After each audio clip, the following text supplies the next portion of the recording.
Welcome to this lesson on coterminal angles. If you are studying trigonometry, you will often encounter angles that look the same on a graph but have different numerical values. These are called coterminal angles. In this video, we will understand what they are and how to calculate them. Let's begin with the definition. Two angles are considered coterminal if they are in standard position and share the exact same terminal side. Essentially, they start at the same place and end at the same place. The only difference is how many times they spun around before stopping.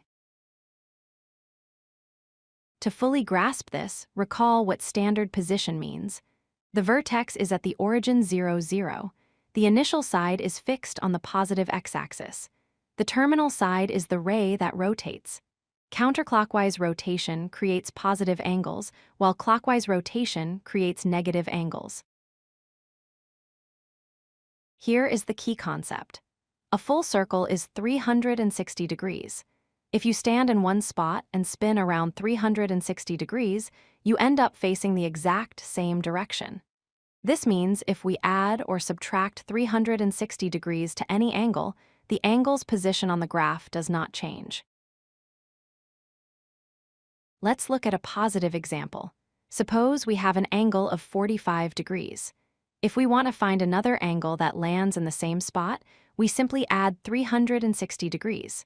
45 plus 360 equals 405 degrees. These two angles are coterminal. This works for negative angles too. Starting with 45 degrees again, we can rotate clockwise instead. We subtract 360 degrees. 45 minus 360 gives us negative 315 degrees.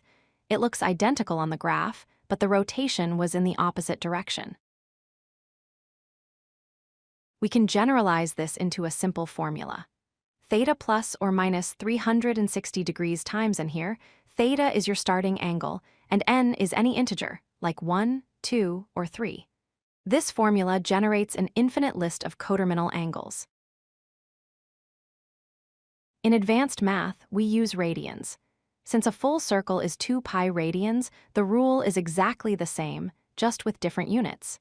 Instead of adding 360, we add or subtract 2 pi.